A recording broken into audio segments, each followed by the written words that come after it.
Ah, there you are. I was wondering what was taking you so long. Yes, I know it's the morning, but you know I like for you to be here when I wake up. As my servant, you're meant to do as I ask. Isn't that correct? I'm joking, of course. You are my servant, but you know I'd never force you to do anything you didn't want to. What's the matter? You seem stressed. It's only the morning, and yet you look as though you've been running around for hours. Ah, yes, the packing. I suppose I did bring quite a lot for my holiday out here in the countryside, and I simply couldn't help myself with the fine jewels the merchants had in town. It must be very tiring for the villa staff to pack all my things away. If it were up to me, I would have extended my holiday even longer. But no one listens to what I say.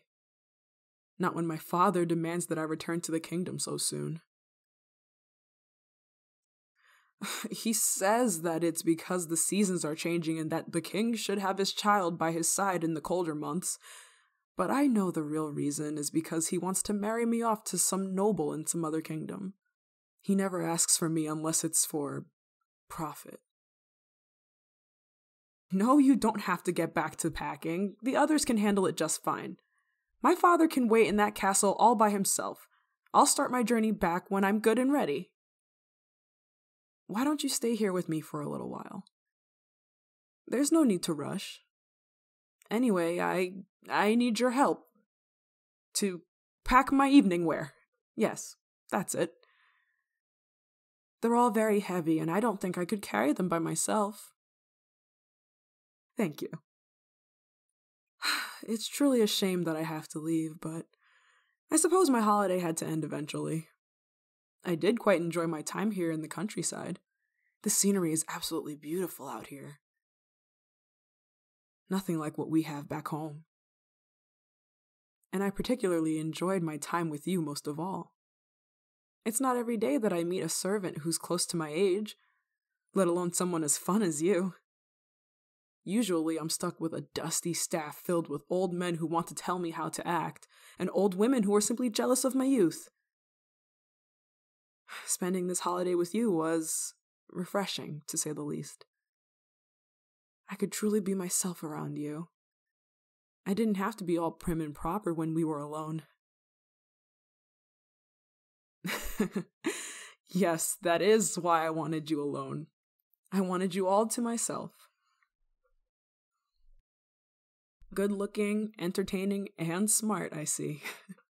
You really are the entire package, aren't you? And that is why I want you to come with me. Yes. Come with me back to my kingdom, darling. I could give you a much better life than the one you've lived here. And all you'd have to do is be mine. I know it's sudden, but if I had asked you sooner, you'd have too much time to think. Too much time to let these decrepit old maids and butlers convince you to say no. It's as if this entire staff is draining the youth out of you. They have you here stuffed into these old servants' clothes, running back and forth across the villa doing errand after errand until your feet are sore and your hands are riddled with blisters. And then when you ask for a break, just some sort of rest, they guilt you into working harder by whining and calling you lazy and telling you that youth is wasted on the young. To hell with them! They can sit here and rot for all I care. You don't belong here. I knew it as soon as I saw you. You were just so warm and inviting. You were just as excited as I was to finally spend time with someone who was like you. Instead of being yelled at for napkins not being folded correctly or the statues not being properly dusted. You were craving an escape just as much as I was. That's why I would lie and say I was afraid to go into town alone, or that I needed an escort or someone to accompany me everywhere I went, like some weak noble person. I would gladly put on that frail facade if it meant that I could take you away from these horrible people and have you all to myself. And you had fun as well, didn't you? On our trips into town, coming with me to the lake, late nights under the stars. You surely didn't think I only wanted you around to do my bidding, did you? I liked my time with you so much. I loved my time with you. And lately I'm starting to feel like I need you. I don't just want you as my royal servant. I need you as my companion. And perhaps, if you'll have me, even more than that. I couldn't care less what the people in my kingdom think.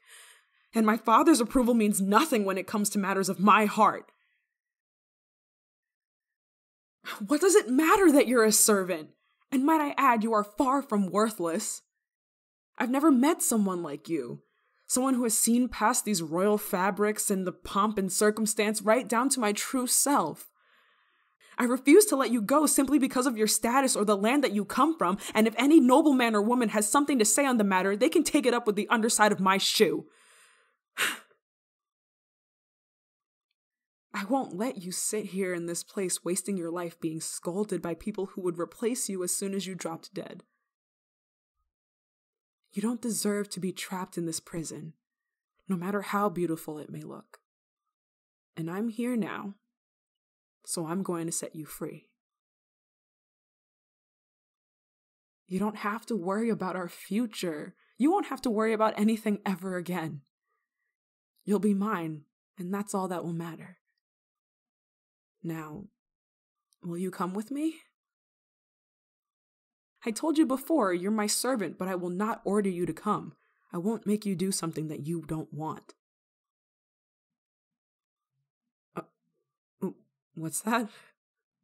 I should. I should what? Did you not just hear me? I said I wouldn't order you to come. You should come on your own free will. You actually want me to order you to come? But why would you? I understand. Your cleverness even amazes me sometimes.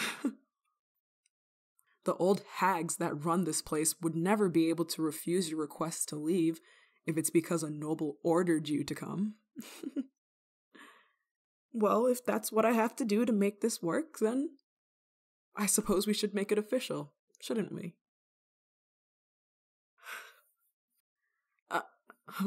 I'm sorry. I'm just trying to keep my heart from racing. You won't regret this, I promise. You and I will have such a wonderful life together in my kingdom. I'll make sure no one bothers you. You won't have to answer to anyone ever again. Okay. Loud, forceful order. Not gentle request, but an order. I don't know why I'm so nervous. Okay. Think like the king. What would father say in this situation? Okay. You, servant, bring the rest of my things outside, and then when you're finished with that, I want you to pack your things and bring them outside as well. You will be accompanying me back to my kingdom, and you will be staying by my side for the foreseeable future. That's an order. And I will not take no for an answer. You think it was convincing? Okay. Now, go get your things. And if any of those wrinkly butlers or maids try to stop you, you tell them that I gave you an order.